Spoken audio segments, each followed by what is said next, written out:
אני ילד בן 21 והחלום הכי טוב שלי, אם תשאל אותי, זה לקבל כדור בין העיניים.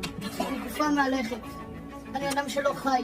רגע, רוצה לשאול שאלה, אני גר הלום קרב בחרבות ברזל. גולני.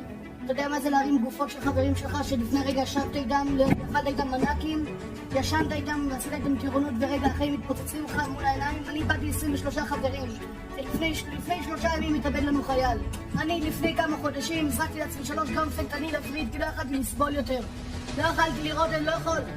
אני רואה גופות מול העיניים, עכשיו שאני יושב פה בלילה, אני רואה גופות כמו שאני רואה אותך עכשיו.